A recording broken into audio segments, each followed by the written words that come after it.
하나님은 작은 신음까지도 기억하시고 또 들으시며 역사하십니다. 2023년도 은혜로 잘 살았습니다. 이제 2024년도가 열렸는데요. 여러분의 기도와 간구는 절대 땅에 떨어지지 아니하고 다 상납되어진 줄로 믿습니다. 하나님께서는 2024년도 여러분을 향한 놀라운 계획을 가지고 계세요. 그 사랑의 놀라운 일들로 인하여서 여러분 반드시 하나님의 사랑으로 승리하게 되실 줄로 믿습니다. 우리는 호세아서를 살펴보고 있습니다. 호세아서의 주제는 하나님의 사랑 이야기입니다. 하나님이 얼마나 이스라엘 백성들을 사랑했는지. 그래서 1장에서 3장까지는 거절당한 하나님의 사랑 이야기입니다. 하나님이 이스라엘을 사랑했지만 이스라엘이 하나님을 거절하고 우상을 숭배하고 세상 길을 걸어갔던 그 이야기가 1장에서 3장까지 기록되어 있습니다. 그리고 4장에서 10장까지 우리 지난주까지 같이 나눴던 말씀은 이스라엘의 죄악이 무엇인지를 일깨워주고 있어요. 그래서 하나님이 책망하시는 그 사랑 이야기가 기록되어 있습니다. 그래서 지난주까지는 저희가 말씀을 같이 나누는데 많이 힘들었어요. 왜 힘들었죠? 우리의 죄가 들추어난 것처럼, 우리의 부족하고 연약함이 들추어낸 것처럼 많이 힘들었습니다. 회개하라고 주님께서 그렇게 촉구하셨어요. 그리고 비로소 이제 11장이 왔습니다. 이제 11장부터 14장까지는 하나님의 치유하시고 회복하시는 사랑 이야기입니다. 이제 오늘부터는 여러분 기쁨으로 이 말씀을 받으실 수 있으실 거예요. 은혜 가운데 이제 회복하시는 하나님의 사랑 이야기입니다. 호세아라는 단어가 뜻이 구원이라는 뜻이에요. 하나님께서 우리를 구원하셨다, 이 뜻이 호세아입니다. 그 말뜻과 같이 이 호세아서는 하나님의 사랑으로 우리가 구원받았다라는 것입니다. 이제 11장에 들어왔는데요, 11장도 세 가지로 나눠져 있어요. 과거, 현재, 미래입니다. 1절부터 4절 우리가 오늘 본문으로 읽었던 내용은 과거에 하나님이 얼마나 이스라엘 백성들을 사랑하고 있는지를 기록하고 있어요. 그리고 나서 5절에서 7절까지는 이스라엘 백성들이 그럼에도 불구하고 죄악들, 현재 그들의 죄악들이 기록되어 있습니다. 다시 8절에서 12절까지는요, 이 하나님께서 얼마나 우리를 사랑하시는지, 그래서 그 죄악 가운데 병들고 쓰러지고 망하고 쫓겨난 인생을 다시 회복하시는 이야기가 8절에서 11절 미래에 대한 이야기예요. 그래서 과거, 현재, 미래에 대한 이야기가 오늘 11장에 쓰여져 있습니다. 특별히 오늘은 1절에서 4절을 주목하여 볼 필요가 있는데요, 이 본문의 내용을 통해서 어디에 초점을 맞춰서 보려고 하냐면 하나님의 사랑에 대한 초점을 맞춰서 오늘 본문을 보려고 하는 것입니다. 하나님께서 얼마나 이스라엘 백성들을 사랑하는지, 하나님이 얼마나 이스라엘 백성들을 사랑한 것처럼 우리를 사랑하고 계시는지, 과거에 얼마나 하나님이 그렇게 사랑하고 계시는지를 우리에게 일깨워 주시는 거예요. 이거와 같습니다. 아이들이 정말 말을 안 들어요. 자꾸 말을 안 들고 이 아이가 자꾸 늦게 들어오고 때로는 나쁜 친구들하고 놀고 나쁜 짓을 하고 뭐 이럽니다. 그러면 말로 해도 안 되고 때려도 안 되고 뭐 이러면 너무 속상한 거예요. 그럼 어떻게 합니까? 아이를 앉혀놓습니다. 그러면서 엄마가 눈물로 흘리면서 이야기하죠. 야, 내가 고생하면서 내가 너를 어떻게 키웠는지 알아? 너 먹을 것도 입을 것도 없을 때 널 위해서 내가 이렇게 헌신을 했어. 너 어렸을 때 똥기저귀 갈고 네가 걸음마 시작할 때 내가 너를 어떻게 걸음마를 가르치고, 너 먹을 것이 없고 힘들 때 내가 어떻게 너를 가르쳐서 이제까지 왔는데 너 나한테 그럴 수 있어? 너 어떻게 그렇게 살 수 있어? 이러면서 혼을 내시잖아요. 오늘 내용이 그 내용입니다. 그래서 하나님께서 오늘 이스라엘 백성들을 향하여서 내가 너를 어떻게 사랑했는데 너 어찌 이럴 수가 있어? 이러면서 과거에 하나님이 어떻게 이스라엘 백성들을 사랑하셨는지를 일러주고 있는데, 이 내용을 통하여서 우리도 하나님의 사랑을 다시 한번 생각하시면서 2024년도 힘을 내시는 여러분 되시기를 부탁을 드립니다. 그래서 오늘 이야기는 사랑 이야기예요. 그래서 오늘 영상이 좀 슬픈 영상이기도 한데 제가 이 영상 보고 많이 울었어요. 뭐 일부 때도 그렇지만 이전에 몇 번을 봐도 계속 울어요. 왜냐하면 이전에 저를 보는 것 같아갖고 되게 목회를 하면서 힘든 기간이 돼요. 지금은 뭐 좀 배가 나오고 뭐 이러면서 많이 먹었구나 이렇게 생각이 되지만 그때는 안 먹었어요. 안 먹고 부었어 막 그래가지고 그때 생각이 나서 좀 많이 그랬었는데 지금은 좀 은혜지만은 이렇게 하나님께서는 세심하게 우리의 기도를 듣고 계시다는 것을 통해서 오늘 이 사랑의 이야기 함께 나누고 싶습니다. 자, 먼저 1절을 같이 한번 볼게요. 조건 없이 사랑하는 사랑 이야기입니다. 우리 같이 한번 읽을게요. 시작. 이스라엘이 어렸을 때 내가 사랑하여 내 아들을 애굽에서 불러내거늘. 하나님께서 어떻게 사랑하셨냐면 이스라엘이 언제 때요? 어렸을 때. 이 어렸을 때는요, 무엇을 이야기하냐면 신학자들이 대체로 성경학자들이 이것을 연구하고 살펴보았을 때 그들이 하나님께 기쁘시게 할 것이 아무것도 없는 자였을 때, 하나님을 기쁘시게 할 것이 아무것도 없는 자였을 때를 어렸을 때로 이렇게 이야기를 하고 있다라는 거예요. 그래서 이스라엘이 하나님 앞에 기쁨이 되지 못하는 어떤 것도 가지고 있지 않을 그때, 정말 죄인 되었을 때, 정말 아무것도 없었을 때, 그럴 때 하나님은 이스라엘을 사랑하셨다. 저와 여러분도 조건이 있어서 사랑한 게 아닙니다. 좀 잘생겨서, 돈이 많아서, 뭐 지혜가 있어서, 뭐 혹은 내가 명성이 있어서, 뭔가가 있어서 하나님이 나를 열심히 있어서 사랑한 것이 아니라 하나님은 조건 없이 무조건적으로 우리를 택하셔서 사랑하셔서 우리를 위해 독생자 예수 그리스도를 보내주시고 구원의 은혜를 허락하셔서 천국에서 영생의 축복을 허락하여 주신 줄로 믿습니다. 조건 없는 사랑이에요. 이스라엘을 택한 건 너가 어렸을 때, 네가 아무것도 나에게 기쁨이 되지 못할 때, 무엇인가 열심도 뭐 능력도 지혜도 가진 것이 없어도 내가 너를 택하여 너를 사랑하였다, 이 얘기를 하고 있는 거예요. 어떤 한 젊은 친구가 있습니다. 남자 아이인데, 청년인데, 이 청년은 이 와이프를 이렇게 고를 때 어디를 보냐? 얼굴을 봐요. 그래서 이 청년은 제일 중요하게 보는 건 다른 거 없어요. 얼굴이 이뻐야 되는 거예요. 뭐 학식이 없어도, 돈이 없어도, 뭐 명예가 없어도 뭐만 좋으면 되냐면 얼굴만 이쁘면 돼. 그래서 얼굴을 상당히 따지는 친구가 있어요. 그래서 옆에 있는 친구들이 그 친구를 바라보면서 야, 이 친구는 나중에 결혼하면 정말 이쁜 여자들을 하고 결혼하겠다. 왜냐하면 미팅을 가도요, 덜 생기고 막 생기고 생기다 말거나 이런 친구들하고는 안 사귀어요. 그래갖고 그래서 이 친구는 늘 얼굴만 보는 거예요. 그래서 나중에 야, 결혼할 때 정말 이쁜 친구 데리고 와갖고 결혼하겠구나, 그래갖고 생각을 하는데 첫전짝이 날라온 거예요. 결혼한데 그 친구가. 그래서 친구들이 그 신부를 보려고 탁 달려갔어요. 딱 갔는데 이게 뭐야? 이게 객관적으로 막 생긴 거야. 야, 이게 뭐 도대체 이거를 어떻게 설명이 안 돼, 이 얼굴이. 그래서 이 친구들이 너무 희한한 거예요. 피로연 때 친구를 만났어요. 야, 너 어떻게 하다가 이런 애를 데리고 왔어? 이게 너무 심한 거 아니냐? 어떻게 이랬어? 그랬더니 그 친구가 그런 거예요. 디테일을 봐. 그래서 디테일을 딱 봐도 디테가 끝내주는 거예요. 이 디테에 뿅 가갖고 결혼을 한 거예요. 여러분, 사람들은요, 결혼을 할 때 뭔가 있어서 결혼해요. 앞태를 보든 디테일을 보든 옆구리를 보든 위를 보든 뭐가 좋아서 결혼한 거, 그렇죠? 안 그래요?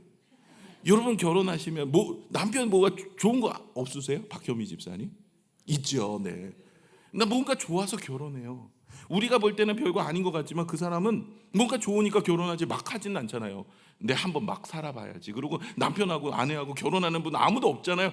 내가 뭔가 좋으니까, 나는 그게 좋으니까, 뭐 앞태가 좋든 뒤태가 좋든, 그렇죠? 뭐가 이쁘니까 결혼하는 거예요. 조건이 뭔가가 자기하고 맞아요. 그러니까 결혼하는 거예요. 다 자기의 눈에 뭔가 씌워서 결혼하는 거죠. 그런데 하나님은요, 조건 없이 우리를 사랑하십니다. 아무 조건이 없어요. 여러분이 잘생기든 배가 나오든 머리가 빠지든 뭘 하든 상관없이 좋아하십니다.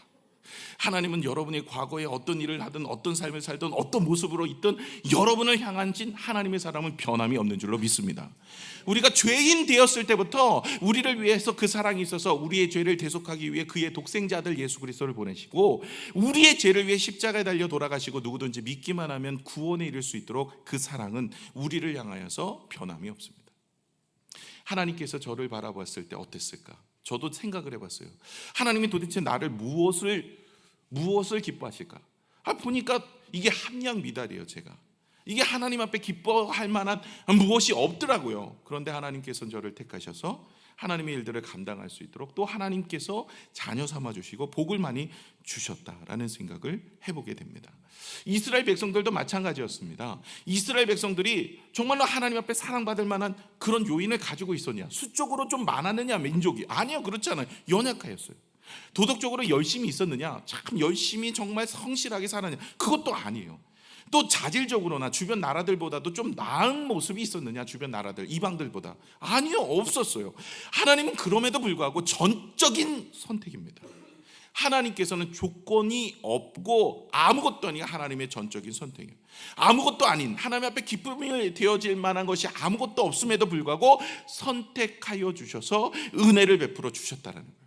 저와 여러분도 마찬가지입니다. 하나님께서 우리의 모습을, 우리의 삶을 택하셔서 오늘 이 자리에 있기까지 하나님 은혜를 베풀어 주셨는데 무조건적인 사랑입니다.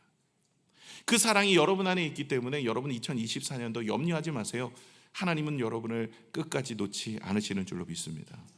내가 뭔가를 해서, 내가 뭔가를 이루어서, 혹은 내가 뭔가를 하지 못해서, 내가 하나님 앞에 잘못을 많이 해서 낙심하고 절망하지 마십시오. 하나님은 여러분을 향한 놀라운 계획을 반드시 2024년도 이루어 가실 줄로 믿습니다. 이것이 조건 없는 사랑의 첫 번째입니다. 또 1절을 보시면요, 불러내신 사랑에 대한 이야기가 나와요. 자, 우리 1절을 같이 한번 읽을게요. 시작. 이스라엘이 어렸을 때 내가 사랑하여 내 아들을 애굽에서 불러내었거든. 자, 어렸을 때 아무런 조건 없이 하나님께서는 그들을 사랑하셨는데 그들을 또 어떻게 했습니까? 애굽에서 불러내었대요. 애굽에서 불러내었대요. 그 당시에 430년 동안 종노릇하던 그들을 하나님께서 모세를 통해서 이스라엘 백성들, 내 백성을 이끌어내셨습니다. 이제 그들은 더 이상 종이 아닙니다. 자유인이 되었습니다. 영적으로 보신다면 저와 여러분도 마찬가지로 죄와 사망에서 종노릇하던 우리가 이제 주님이 예수 그리스도로 인하여 불러내셨습니다. 구원하여 주셨습니다. 이제는 우리는 하나님의 자녀가 되었습니다. 하나님께서 우리를 붙들어 주십니다. 은혜를 주십니다. 죽을 수밖에 없는 우리를 주님께서 살려주신 거예요. 로마서 8장 1, 2절을 같이 한번 읽어볼까요? 시작. 그러므로 이제 그리스도 예수 안에 있는 자에게는 결코 정죄함이 없나니 이는 그리스도 예수 안에 있는 생명의 성령의 법이 죄와 사망의 법에서 너를 해방하였음이니라. 아멘. 죄와 사망의 법에서 생명의 성령의 법이 우리를 자유케 하여 주셨어요. 저와 여러분이 이 땅에서도 하나님의 백성으로 살다가 저 천국에서도 영원한 생명의 은혜를 얻게 되어질 줄로 믿습니다. 그런데 죄의 특성이 있어요. 죄의 특성이 뭐냐면 하나님의 은혜를 잊고 살아가게 만드는 것이 죄의 특성이에요. 하나님께서 많은 은혜를 베풀어 주셨어요. 하나님께서 2023년도도 지금에 이르기까지 하나님께서 구원해 주시고 돌봐주시고 은혜 주시고 힘 주셔서 이제까지 왔는데 그 은혜가 생각이 잘 안 나요. 이게 왜 그럴까요? 죄의 특성이라니까요. 죄가 내 안에 들어오면 하나님이 베풀어 주신 은혜를 언제 그랬냐는 듯이 말끔하게 잊어버리는 것이 특성입니다. 그래서 저와 여러분이 늘 기억하셔야 돼요. 하나님이 얼마나 은혜를 베풀어 주셨는지를 기억하고 늘 감사하는 믿음의 모습이 되셔야 됩니다. 하나님께서는요, 이런 애굽에서 종살이하던 이스라엘 백성들을 구원하여 주셔서 자유인으로 만들어 주신 것처럼 지금도 저와 여러분을 향하여서 계속 말씀하여 주십니다. 오늘 계속 읽어보시면 2절을 같이 한번 볼까요? 2절 시작. 선지자들이 그들을 부를수록 그들은 점점 멀리하고 바알들에게 제사하며 아로 새긴 우상 앞에서 분향하였느니라. 오늘은 1절에서 4절까지 내용을 보면서 이스라엘 백성들이 죄 가운데 있는 모습을 보지 마시고 하나님이 이스라엘 백성들을 얼마나 사랑하고 있는지의 그 관점에서 해석을 한다면 2절에서도 보시면 선지자들이 그들을 부를수록이라고 되어 있어요. 선지자들이 그를 계속 부르고 있습니다. 하나님께서 그들을 부르셨고요. 뿐만 아니라 하나님의 선지자들을 하나님께서 보내주셔서 하나님의 사람들을 통하여서 그들을 계속 부르고 계세요.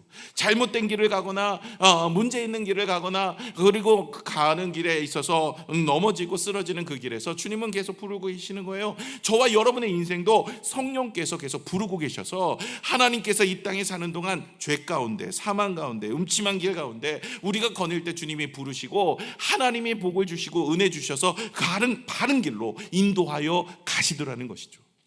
오늘도 예배 가운데 성령께서 우리를 부르셔서 무엇을 따라 살아야 될지, 기도하는데, 기도 가운데서도, 말씀 가운데서도 하나님께서는 우리에게 찾아오셔서 계속 말씀하시는 겁니다. 근데 하나님께서는 내가 찾는 것이 아니라 하나님이 찾아오세요. 늘 그러세요. 이 원리는 변함이 없습니다. 지금도 마찬가지예요. 내가 하나님을 찾는 것 같지만 그렇지 않아요. 하나님이 우리를 먼저 찾아와 오시죠. 여러분, 우물가의 여인에 대한 이야기 아시죠? 우물가의 여인, 사마리아 성 여인인데요, 그 여인을 향해서 주님은 사마리아 성까지 찾아가셔서 그 여인을 고쳐주시고 회복하여 주십니다. 저와 여러분을 하나님이 먼저 찾아와 주셔서 우리를 회복하여 주신다는 것을 기억하신다면 2024년도도 우리가 영적인 눈과 영적인 귀를 여셔서 하나님께서 나에게 어떤 말씀을 주시는지, 하나님께서 나에게 어떤 은혜를 주시는지를 생각하며 믿음으로 일어나게 되는 줄로 믿습니다. 예배를 통해서, 하나님의 말씀을 통해서 우리는 승리하게 되어질 줄로 믿습니다. 세 번째는 무엇이냐면 양육하시는 사랑이요. 첫 번째가 뭐냐면 하나님의 무조건적인 사랑의 이야기입니다. 두 번째는 무엇이라고요? 하나님께서 어떻게 우리를 사랑하셨다고요? 불러내셨다는 거예요. 죄와 사망에서 생명으로 인도하여 내신 사랑 이야기. 그럼 세 번째는 어떻게 하나님께서 우리의 과거에 사랑하셨냐? 양육하셨다는 거. 우리를 기르시고 오늘에 이르기까지 이끌어 주신 거예요. 이건 6개가 그 안에 들어가 있어요. 3절과 4절에 나오는 이야기입니다. 먼저 3절을 같이 한번 읽겠습니다. 시작. 그러나 내가 에브라임에게 걸음을 가르치시고, 여기까지요. 여러분, 에브라임은 북이스라엘을 말하고 있는 거예요. 이제 이스라엘 백성들을 어떻게 해야 했다고요? 양육을 하셨는데 걸음마부터 가르쳤어요. 그러니까 하나님께서는 이스라엘 백성들을 자녀 삼아 주셨고, 자녀 삼아 주신 이스라엘 백성들은 하나님을 아버지라 부르면서 하나님 앞에 그런 사랑의 은혜 가운데 서 있습니다. 여러분, 저와 여러분이 하나님 앞에 아버지라 부르고 오늘도 기도하고요, 하나님은 우리를 자녀라고 이야기합니다. 여러분, 부모와 자녀와의 관계를 통하여서 하나님의 사랑이 어떠한지를 우리에게 일러주고 있는 거예요. 오늘 먼저는 이 자녀들이 걸음마를 할 때 그 하나님께서는, 그 아버지께서는 그 자녀들의 걸음마를 가르치고 그들이 잘 걸을 수 있도록 이끌어 주셨다라는 거예요. 무엇으로요? 율법으로요. 세상에 어디로 갈지 모르고 우리가 어떻게 헤매일지 모르는 인생길인데 하나님은 율법을 주셨어요. 그 말씀을 주셨어요. 그 말씀을 따라 살아가는 인생은 하나님께서 복을 받고 은혜 받을 수 있는 인생으로 만들어 주셨어요. 우리가 걸어가지 못하는 정말 기어다니는 인생이었지만 하나님께서 우리가 걸음마를 가르쳐 주셔서 우리가 인생을 어떻게 살아야 될지를 알려주시는 은혜를 허락하여 주셨습니다. 또 두 번째는 무엇입니까? 3절을 다시 한번 보시면 에브라임에게 걸음을 가르치시고 어떻게 하셨다고요? 내 팔로 안았음에도. 하나님께서는요 이제 안아주신 거예요. 이스라엘 백성들을 보호하여 주십니다. 광야에서 구름기둥 불기둥으로 지켜주셨습니다. 만나와 메추라기를 주셨습니다. 바위에서 물을 내어주셨습니다. 악한 족속들로부터 지켜주셨습니다. 하나님께서는 늘 이스라엘 백성들을 안아서 그 품에 두어서 악한 것들이 틈 못하도록 지켜주신 거예요. 저와 여러분도 하나님께서 그렇게 은혜를 주셨습니다. 신명기 1장 31절의 말씀을 같이 한번 읽겠습니다. 히타를 좀 꺼주세요. 신명기 1장 31절입니다. 우리 같이 한번 읽겠습니다. 시작. 광야에서도 너희가 당할거니와 사람이 자기 아들을 안는 것 같이 너희의 하나님 여호와께서 너희가 걸어온 길에서 너희를 안으사 이곳까지 이르게 하셨느니라. 뭐라고 얘기합니까? 광야에서도 하나님은 우리를 안아주셨다. 여러분, 신명기는요 모세의 마지막 고별 설교입니다. 모세가 나이 120세에 이제는 모압 평지에서 죽어요. 이스라엘 백성들은 그 다음 여호수아를 통하여서 가나안 땅에 들어갑니다. 이제 모세가 죽기 직전에 설교를 해요. 3편의 설교가 신명기입니다. 그래서 신명기는 모세의 3편의 설교 이렇게 보시면 됩니다. 근데 모세가 첫 번째 설교를 할 때 신명기 1장 31절에 뭐라고 얘기합니까? 하나님께서 너희를 이곳까지 안아서 오게 하셨다. 하나님의 보호하심과 하나님의 은혜 가운데 오게 하신 거예요. 에베네셀의 하나님입니다. 오늘도 저와 여러분이 기억하셔야 돼요. 하나님께서는 오늘도 우리가 이 자리에서 예배할 수 있도록 하나님이 안아주시고 보호하여 주셔서 이 자리까지 오게 된 줄로 믿습니다. 죄는요 자꾸만 하나님이 나를 보호해 주시고 은혜 주시고 힘 주신 것을 잊어버리게 만드는 것이 죄의 특성이에요. 그래서 여러분, 죄를 회개하고 하나님의 은혜의 법 안에 있으면 우리가 생각나는 것이 뭐예요? 하나님께서 어떻게 나를 사랑하셨는지, 그것이 생각이 나어지고 감사하게 되어지더라 하는 것입니다. 세 번째는 무엇이냐면 고쳐주시는 거예요. 우리 다시 3절을 보시면 에브라임에게 걸음을 가르치셨대요. 내 팔로 안아주셨대요. 그리고 그들을 뭐예요? 고쳐주셨대요. 그들은 알지 못하지만 고쳐주셨대요. 하나님께서 우리의 병들고 힘들고 어려운 부분을 고쳐주십니다. 2000년 전에 예수님께서 오셔서 많은 병든 자들을 고쳐주셨어요. 사실은 예수님이 오신 이유 중에 가장 핵심은 십자가에 달려 돌아가시는 일이에요. 그럼에도 불구하고 주님께서 이 땅에 오셔서 뭐를 하셨어요? 그들의 고통과 아픔을 고쳐주시는 일을 하셨습니다. 오늘도 이 자리에 오신 분들 중에선 마음이 아프거나 혹은 몸이 아프거나 우리의 생각이 아프거나 여러 가지 아픈 분들이 계시죠. 여러분 주님 앞에 나오십시오. 주님께서는 여러분의 병을 고쳐주실 줄로 믿습니다. 우리가 연약할 때, 우리가 부족할 때 주님 앞에 나오는 자 하나님이 외면하지 않으십니다. 너 어떻게 그렇게 살았어? 라고 외면하는 분이 한 분도 없어요. 하나님께서는 나오는 모든 사람들을 고쳐주셨어요. 저와 여러분도 오늘 주님 앞에 나가시면 하나님이 고쳐주실 줄로 믿습니다. 출애굽기 15장 26절의 말씀을 한번 보겠습니다. 한번 읽겠습니다. 시작. 이르시되 너희가 너희 하나님 나 여호와의 말을 들어 순종하고 내가 보기에 의를 행하며 내 계명에 귀를 기울이며 내 모든 규례를 지키면 내가 애굽 사람에게 내린 모든 질병 중 하나도 너에게 내리지 아니하리. 나는 너희를 치료하는 여호와이다. 아멘. 라파의 하나님, 치료의 하나님.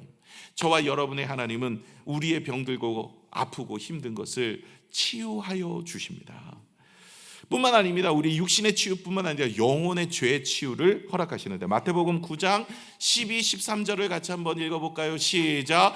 예수께서 들으시고 이르시되 건강한 자에게는 의사가 쓸데없고 병든 자에게서야 쓸데있느니라. 너희는 가서 내가 긍휼을 원하고 제사를 원하지 아니하니라 하신 뜻이 무엇인지 배우라. 나는 의인을 부르러 온 것이 아니요 죄인을 부르러 왔노라 하시니라. 아멘. 주님께서는요 우리를 부르셔서 이 죄인을 부르셔서 고쳐주십니다. 무엇보다 우리의 죄로 망가진 우리의 영혼을 고쳐주시는, 저와 여러분이 주님 앞에 나가시면요 우리의 영혼이 잘된 같이 내가 범사에 잘되고 형통하기를 간구하노라. 이 말씀처럼 우리의 영혼이 잘되고 우리의 육신이 잘되며 우리의 삶이 형통의 축복을 하나님께서 예수 그리스도를 통하여 우리에게 더하여 주시는 줄로 믿습니다. 그러므로 여러분 기도하십시오. 우리 육신의 연약함을 위해 기도하시고 우리의 영혼의 연약함을 위해 기도하시면 주님이 고쳐주시는 은혜를 경험할 줄로 믿습니다. 네 번째 우리를 어떻게 양육하시냐면 4절입니다. 우리 같이 한번 읽을까요? 시작. 내가 사람의 줄 곧 사랑의 줄로 그들을 이끌었고, 여기까지요. 여기까지 하겠습니다. 내가 사람의 줄 곧 사랑의 줄이래요. 그것으로 그들을 이끌어 가셨다. 다시 말해 우리를 인도하여 주셨다, 견인하여 주셨다, 이 얘기입니다. 여러분 짐승은 어떻게 인도합니까? 노끈으로 혹은 채찍으로 때리면서 그 짐승을 이끌어 갑니다. 전장의 장수는 무엇으로 부하들을 이끌어 갑니다? 무력으로, 힘으로 이끌어 갑니다. 통치자들은 권력으로 이끌어 가요. 그러나 하나님은 그렇게 하지 않으세요. 하나님께서는 사랑으로 우리를 이끌어 가십니다. 요한복음 6장 44절에 보시면 나를 보내신 아버지께서 이끌지 아니하시면 아무도 내게 올 수 없으니 오는 그를 내가 마지막 날에 다시 살리리라. 주님께서는 아버지로 갈 수 있도록, 예수 그리스도는 아버지에게, 하나님 아버지에게 갈 수 있도록 내가 인도하여 주신다. 성도의 견인입니다. 여러분 예수 그리스도께서 주님을 바라보는 인생, 주님께서는 하나님께로 인도하여 주시는 거예요. 내가 하나님께 가는 것이 아니라 예수 그리스도께서 나를 이끌어 주셔서 하나님 앞에 나아갈 수 있도록 인도하여 주신데 어떤 법으로요? 사랑의 법으로, 사랑의 줄로 우리를 이끌어 주시는 줄로 믿습니다. 그래서 여러분 우리는 하나님께서 인도하여 주시는 것, 내 힘으로 내 삶을 살아가는 것이 아니라 믿음의 사람은 예수 그리스도께서 하나님으로 인도하여 주시는 성령의 은혜를 경험할 수가 있는 것이죠. 베드로가 3번 부인했습니다. 예수님이 가이바 법정에 있을 때 베드로가 3번 부인했어요. 눈을 보면서 욕하며 저주하며 떠나갔습니다. 예수님이 베드로를 찾아갔어요. 그리고 나서 너 왜 그랬어? 너 왜 나를 부인했어? 너 그렇게 눈을 부다리고 그렇게 나를 쳐다보는 거 무섭더라. 너 한 대 치려고 그랬지. 뭐 이러면서 예수님이 베드로한테 이야기한 게 아니었어요. 뭐라고 얘기합니까? 네가 나를 사랑하느냐. 과거에 어떤 실수와 범죄를 했던 것을 예수님께서는 그걸 나무라시고 채찍하시고 그것에 대해서 혼내시지 아니하시고 사랑의 마음으로 용납하시고 용서하시고 그들을 안아주셨어요. 그래서 베드로를 안아주시고 그들을 품어주시고 그 제자들과 함께 다시 주의 사역을 감당할 수 있도록 하십니다. 저와 여러분도 마찬가지예요. 제가 과거에 어떻게 살았든 여러분 거기에 너무 마음 쓰지 마세요. 죄책감을 가지고 살아가는 건 좋은 모습이 아닙니다.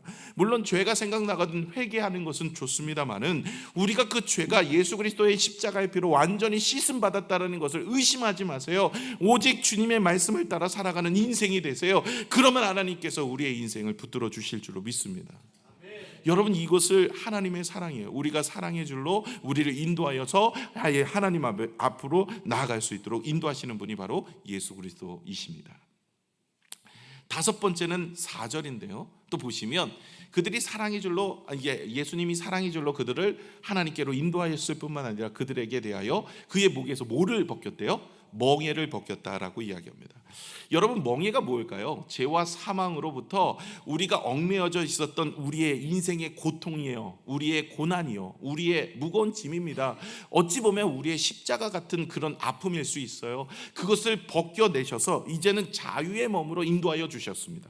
마태복음 11장 28절의 말씀을 한번 읽어볼까요? 시작. 수고하고 무거운 짐진 자들아 다 내게로 오라. 내가 너희를 쉬게 하리라. 주님께서 우리에게 뭐라고 말씀하시냐면 수고하고 무거운 짐이 있으면 다 내게로 오래요. 내가 너희를 쉬게 하래요. 여러분, 참된 쉼은요, 예수 안에 있는 쉼인 줄로 믿습니다.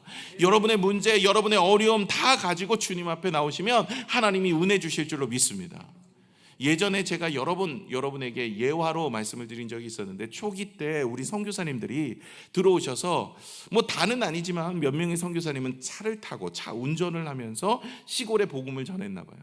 시골에 차를 운전하면서 복음을 전하는데 시골길에 어느 할머니가 큰 짐을 이고 가시는 거예요. 그래서 이 선교사님이 가시면서 이렇게 이야기했어요. 할머니 타세요. 그래갖고 할머니가 타셨어요.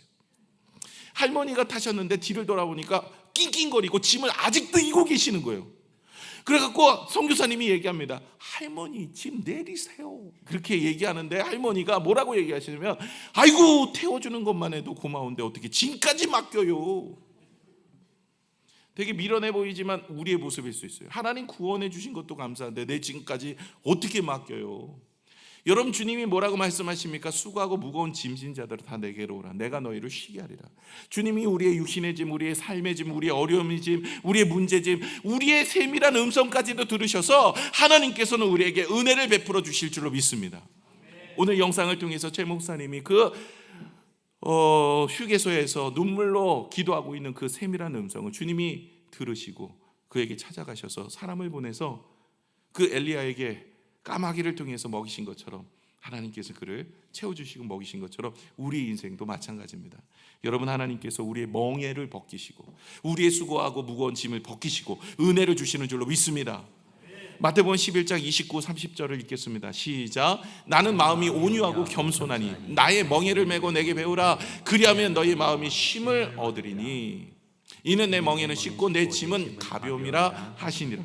주님과 함께 걸어가는 길은요 결코 헛되지 않습니다. 주님의 멍에가 뭘까요? 저와 같이 함께 가는 주님의 사명의 길이에요. 예배드리고 기도하고 헌신하고 봉사하고. 이게 어떻게 보면 세상 사람들이 그 멍에를 왜 메고 있어? 라고 하지만 주님과 함께 걸어가는 그 멍에, 하나님과 동행하는 그 멍에, 예배를 드리며 말씀 가운데 살고 기도를 하며 하나님 은혜 가운데 사는 그 멍에를 지고 같이 가는 인생은요 쉽고 가볍습니다. 왜냐? 주님께서 우리의 짐을 대신 져주시기 때문에 그렇습니다. 저와 여러분의 인생 결코 헛되지 않습니다. 주님께서 우리의 인생을 붙들어 주시기 때문에 그렇습니다. 마지막으로 여섯 번째, 우리를 어떻게 양육하십니까? 4절 하반절에 보시면 멍에를 벗기는 자 같이 되었으며 그들 앞에 뭐를 주신대요? 먹을 것을 두었대요. 하나님께서는 우리에게 먹을 것을 주십니다. 광야에서 이스라엘 백성들을요 척박한 곳에서 물을 내어주시고 하나님께서 만나와 메추라기를 주시고 그들의 인생에 먹이시고 입히셔서 젖과 꿀이 흐르는 땅 가나안 땅으로 인도하여 주실 뿐만 아니라 영적으로는요 생명의 떡이신 예수 그리스도, 생명의 생수이신 예수 그리스도를 통하여 영혼도 살리는 은혜를 허락하여 주십니다. 여러분, 우리의 인생에 먹을 거, 육신에 먹을 거, 영적으로 먹을 거 하나님께서는 채워주십니다. 염려하거나 걱정하지 마세요. 2024년도 어떻게 살아갈 건가 많은 염려하고 살아간다면 이건 이방인들이 하는 이야기예요. 하나님께서는 우리를 자녀 삼아 주시기 때문에 우리의 인생 하나님이 기르시는 줄로 믿습니다. 여러분의 자녀가 먹을 거 걱정합니까? 부모가 계시는데 여러분 부모가 다 여러분의 자녀가 때가 되어지면 먹을 거 주시는 것처럼 하늘 아버지께서 모든 권능을 가지고 계시고 모든 것을 주관하시는 하나님께서 여러분의 인생을 주관하시고 채우시고 먹이신다고 하는 말씀을 여러분 기억하시기를 바랍니다. 마태복음 6장 25절에서 31절 말씀이 좀 길지만 같이 읽겠습니다. 시작. 그러므로 내가 너희에게 이르노니 목숨을 위하여 무엇을 먹을까 무엇을 마실까 몸을 위하여 무엇을 입을까 염려하지 마라. 목숨이 음식보다 중하지 아니하며 몸이 의복보다 중하지 아니하냐. 공중의 새를 보라. 심지도 않고 거두지도 않고 창고에 모아 들이지도 아니하되 너희 하늘 아버지께서 기르시나니 너는 이것들보다 귀하지 아니하냐. 너희 중에 누가 염려함으로 그 키를 한 자라도 더할 수 있겠느냐. 또 너희가 어찌 의복을 위하여 염려하느냐. 들의 백합화가 어떻게 자라는가 생각하여 보라. 수고도 아니하고 길쌈도 아니하느니라. 그러나 내가 너희에게 말하노니 솔로몬의 모든 영광으로도 입은 것이 이 꽃 하나만 갖지 못하였느니라. 오늘 있다가 내일 아궁이 던지는 들풀도 하나님이 이렇게 입히시거든. 하물며 너희일까 보냐. 믿음이 적은 자들아, 그러므로 염려하여 이르기를 무엇을 먹을까 무엇을 마실까 무엇을 입을까 하지 말라. 이 다음은 이를 구하는 것은 이방인들이 구하는 거예요. 여러분, 이방인들은요, 하나님 믿지 않은 사람들 자기가 먹고 입고 마시는 거 자기가 책임져야 되니까 염려하고 걱정해야 됩니다. 그 사람들은 2024년도 어떻게 살아야 될까 걱정해야 됩니다. 그러나 우리 믿음의 사람들은요, 2024년도 걱정할 필요 없습니다. 하나님께서 우리를 이끌어 주실 줄로 믿습니다. 하나님께서는요, 과거에 이런 놀라운 역사와 능력을 우리에게 주셨다고 우리에게도 이야기하고 이스라엘 백성들에게도 이야기를 하고 있는 거예요. 내가 너를 조건 없이 사랑한 거다. 내가 너를 고난 중에 불러내었다. 내가 너를 양육하였는데 걸음부터 가르쳤고 안아주었고 고쳐주었고 사랑해 줄로 인도하였고 멍에를 벗겨주었고 먹을 것을 주었지 않느냐. 내가 너를 이렇게 사랑하고 있으니 염려하지 말고 나만 섬겨라. 이렇게 이야기하고 있는 거예요. 그럼에도 불구하고 5절에서 7절까지는 이스라엘 백성들이 하나님을 떠나 세상 길을 가고 우상을 숭배하게 됩니다. 그러면 심판이 와야 되잖아요. 근데 그 심판이 오는 게 아니라 심판 이후에 회복이 올 것이다라고 주님은 말씀하십니다. 하나님은요, 절대로 끊을 수 없는 사랑으로 우리를 바라보세요. 우리를 때리실 때 죽이려고 때리는 게 아니라 하나님은 말을 잘 듣고 징계하셔서 그 죄를 깨닫고 다시 돌아와 하나님의 백성으로 살라고 하나님께서는 때로는 때리시기도 하고 때로는 야단도 치시지만 우리를 사랑으로 회복하시기 위해서 하시는 거예요. 자, 우리 8절을 같이 한번 읽어볼까요? 시작. 에브라임이여 내가 어찌 너를 놓겠느냐. 이스라엘이여 내가 어찌 너를 버리겠느냐. 내가 어찌 너를 아두마같이 놓겠느냐. 어찌 너를 스보임같이 두겠느냐. 내 마음이 내 속에서 돌이켜 나의 긍휼이 온전히 불붙듯 하도다. 긍휼이 온전히 불붙듯 하여 내가 너를 심판하는 것은 완전히 죽이려고 하는 것이 아니라 너를 아드마같이 스보임같이 하겠느냐. 이 얘기는 뭐냐면, 여러분, 아드마와 스보임은요, 소돔과 고모라와 함께 멸망한 도시입니다. 그러니 소돔과 고모라처럼 완전히 멸망하여 없애버리는, 내가 어떻게 그렇게 하겠냐. 내 백성들인데 내가 지금은 징계하고 네가 죄 가운데 나가는 것을 하나님께서 그냥 둘 수가 없으니까 영원히 불목 가운데 들어가는 그런 잘못된 길을 가니까 때로는 치시기도 하고 끌려가기도 하고 어렵게도 만들지만, 그러나 반드시 나는 너를 돌아오게 할 것이다. 이 이야기가 무엇입니까? 심판이 있고 때로는 어려움이 있는 것이 있지만 그 모든 것은 하나님이 우리를 사랑하시기 때문에 회복하시기 위해서 그 일들을 이루어 가시는 것이라는 거예요. 저와 여러분 2024년도 염려하고 걱정하지 마십시오. 하나님이 우리를 기르시고 먹이시고 입히실 줄로 믿습니다. 그리고 때로는 이런 일 저런 일 당할 때 여러분, 하나님이 나를 사랑하지 않는다고 생각하지 마십시오. 하나님이 내 기도를 들어주시지 않는다고 생각하지 마십시오. 하나님께서는 반드시 우리를 사랑하셔서 선한 길로 인도하여 주실 줄로 믿습니다.